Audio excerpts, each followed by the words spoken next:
가장 어려운 문제는 하나와 두산이 해결했다. 국산 엔진 KF-21 최초 공개 KF-21 미 F-35보다 빠른 마 1.8분 첫 돌파 KF-21 엔진의 무서운 추력 한국이 드디어 독자적인 전투기 엔진 개발에 성공하며 세계 방산업계를 뒤흔들었다.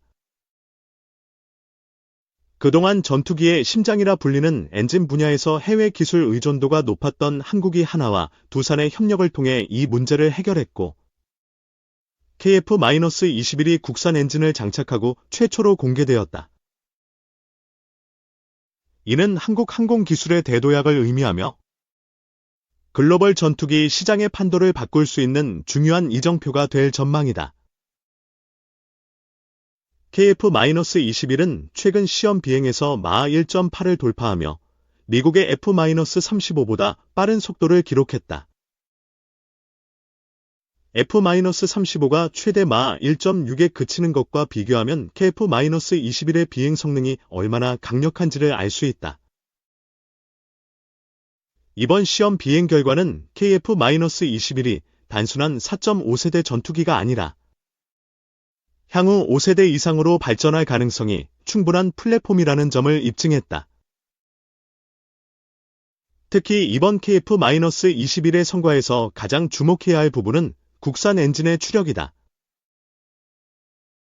전투기 엔진 개발은 수십 년간 기술 축적이 필요한 분야로 전 세계에서도 일부 국가만이 독자적인 엔진을 제작할 수 있다.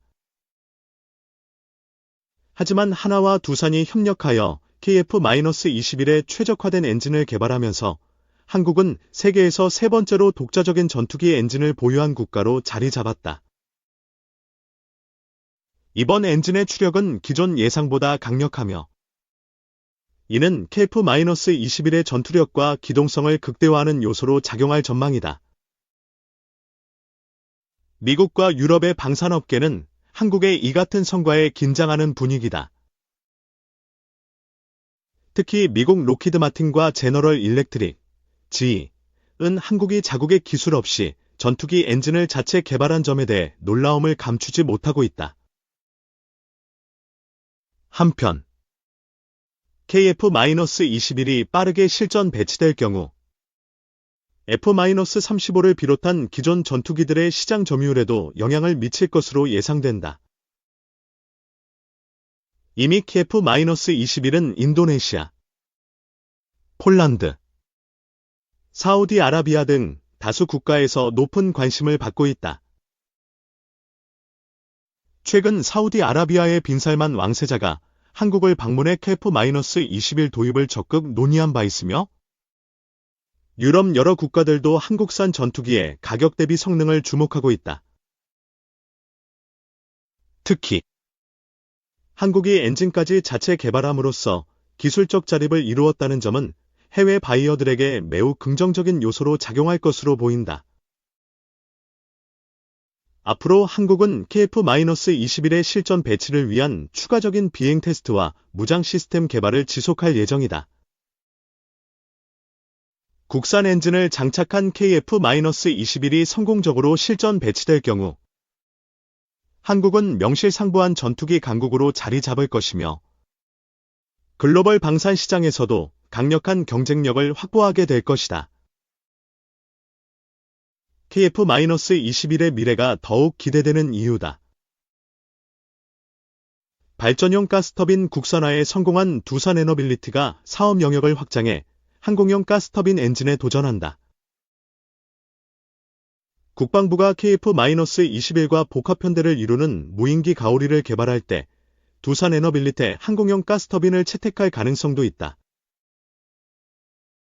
두산에너빌리티는 국방과학연구소와 터빈 블레이드 주조품 제작과 후가공 과제를 계약했다고 23일 밝혔다. 두산에너빌리티는 국방과학연구소가 개발 중인 항공용 가스터빈의 핵심 고온 부품인 블레이드와 베인을 제작해 2027년까지 국방과학연구소에 공급할 예정이다. 블레이드는 가스터빈 중심축, 로터에 연결돼 회전하는 날개를 말한다.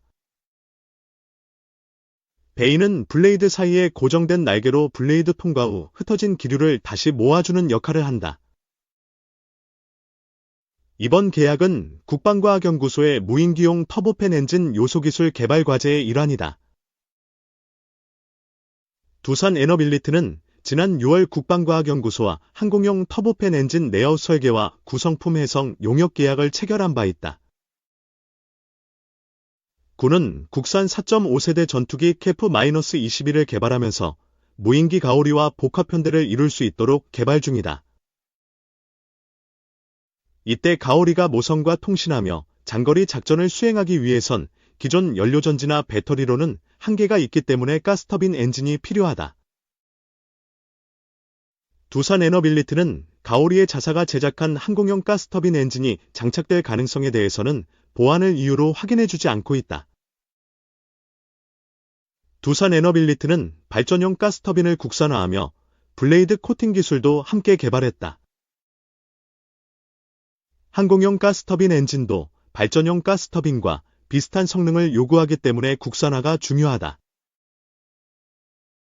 또 항공용과 발전용 가스터빈은 동일한 기술을 바탕으로 작동 원리와 구조가 유사하다. 항공용 가스터빈은 비행체의 추력 확보가 주목적으로 고출력, 경량화, 작동 유연성이 설계의 핵심이다. 발전용 가스터빈은 고효율, 고출력, 안정성을 목적으로 항공용 대비 더욱 대형화됐다는 점에서 차이가 있다. 무인기는 KF-21과 복합편대를 이룰 때뿐만 아니라 단독으로 운영되며 현대 항공전에서 중요한 위치를 차지하기 때문에 항공용 가스터빈 엔진 국산화가 필요하다는 게 업계의 분석이다. 두산 에너빌리티 박홍욱 파워서비스비즈는 이번 과제 수주는 두산 에너빌리티가 국내 산하경과 협력해 개발한 발전용 가스터빈 설계, 제작 기술력을 항공용 엔진으로 확대했다는 점에서 큰 의미가 있다고 말했다. 이 정격 비교 현대전의 방패 미사일 방어체계 KMD부터 S-400까지 미사일 방어체계는 적의 탄도미사일, 순항미사일, 극초음속 미사일 등의 위협을 탐지하고 요격해 목표물에 도달하지 못하게 막는 군사방어 체계를 말한다. 이러한 시스템은 다양한 기술과 방어 계층으로 구성됐으며 주로 국가 안보를 위해 설계됐다. 미사일 방어 체계는 탐지 시스템 추적 및 명령 통제 시스템 요격 미사일로 구성된다. 미사일 방어 체계에서 탐지 시스템은 적의 미사일 발사를 조기에 탐지하고 궤적을 추적하는 역할을 한다. 주요 기술로는 레이더, 적외선 센서, 위성 시스템 등이 포함된다. 추적 및 명령 통제 시스템은 탐지된 미사일의 궤도를 계산하고 방어 시스템을 통제하는 기능을 담당한다. 고도, 속도, 목표 지점을 분석해 적합한 요격 방법을 결정한다. 요격 미사일은 발사된 적 미사일을 물리적으로 파괴하거나 경로를 교란한다. 요격 미사일은 목표물의 고도와 위협 수준에 따라 다양한 종류로 나뉜다. 미사일 방어 체계는 여러 계층 상층 방어, 중간 단계 방어, 종말 단계 방어로 구성된다. 각 계층은 특정 고도와 위협에 대응하도록 설계됐다. 상층 방어 단계는 적의 미사일이 발사 후 고도에 도달하기 전에 요격하는 단계다. 이 단계는 극히 짧은 시간 내에 대응해야 하기 때문에 기술적 난이도가 높은 것으로 파악되고 있으며 이저 무기, 극초음속 요격 체계가 필요하다.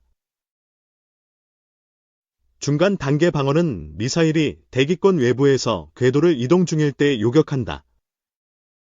고고도에서 방어가 가능하며 장거리 요격에 효과적인 것으로 알려졌다. 중간 단계 방어의 대표적인 무기 체계로는 태서드, 고고도 지역 방어 체계, GMD, 지상 기반 중간 단계 방어, 가 있다. 종말 단계 방어는 미사일이 목표에 접근하는 최종 단계에서 요격하는 단계다. 이 단계에서는 단거리, 저고도 방어가 주로 이뤄진다. 대표적인 무기체계로는 이스라엘의 아이언돔, 미국의 패트리어트가 존재한다. 대한민국 국군은 KMD, 코리아 에어 앤드 미사일 디펜스, 한국형 미사일 방어 체계, 라는 독자적인 미사일 방어 체계를 구축하고 있다. 이 시스템은 북한의 탄도미사일과 같은 위협을 방어하기 위해 설계됐다. KMD는 한국의 지리적 전략적 환경에 맞춰져 있어 북한의 단거리 및 중거리 미사일 위협에 특화됐다는 특징을 가지고 있다. KMD는 패트리어트 80-2, 80-3, 천공2, 탄도미사일 조기경보 레이더 등으로 구성됐다. 텐차헤드, 고고도 미사일 방어 체계는 고고도에서 적 미사일 요격을 담당하며 패트리어트 80-2, 80-3는 중저고도에서 적 미사일 방어한다. 천공2는 한국이 독자 개발한 중거리 지대공 미사일 체계로 고도 방어 체계인 시헤드와 저고도 방어 체계인 패트리어트 80-3 사이에서 중층 방어를 담당한다. 탄도미사일 조기경보 레이더는 미사일의 발사와 궤적을 실시간으로 감지한다. 미국의 미사일 방어 체계는 다층 방어 전략에 기반세 설계됐으며 다양한 종류의 미사일 위협, 단거리, 중거리, 대륙간 탄도미사일, ICBM에 대응할 수 있는 것으로 알려졌다. 이 체계는 지상, 해상, 공중, 우주 기반 시스템으로 구성됐으며 미사일 방어국, MDA, 미사일 디펜스 에이전시, 이 관리하는 것으로 알려졌다. 미국의 GMD, 그라운드 기반 중간 단계 방어 시스템, 그라운드 베이스드 미드 코어스 디펜스는 대륙간 탄도미사일, ICBM을 방어하는 역할을 한다. ICBM이 대기권 밖 중간 단계에서 비행할 때 요격하는 것으로 알려졌으며 요격 미사일은 EKV, 엑소애트머스페릭 킬 비이켈을 사용해 탄도를 직접 타격한다. 사드, 터미널 하이 엘터투드 에리어 디펜스는 고고도에서 탄도 미사일을 요격하는 역할을 한다. 세대 사거리는 약 200km인 것으로 알려졌으며 요격 고도는 약 150km인 것으로 파악되고 있다. 또한 THAAD는 대기권 내외에서 탄도미사일을 요격한다는 특징을 가지고 있다. THAAD는 미국 본토 및 동맹국 방어를 위해 전 세계적으로 운용되고 있다. 미국의 패트리어트 미사일 방어 시스템, 페일리어트 80-3은 단거리 및 중거리 탄도미사일을 방어한다. 패트리어트 미사일의 사거리는 약 20km에서 35km이며 요격 고도는 약 15km인 것으로 전해졌다.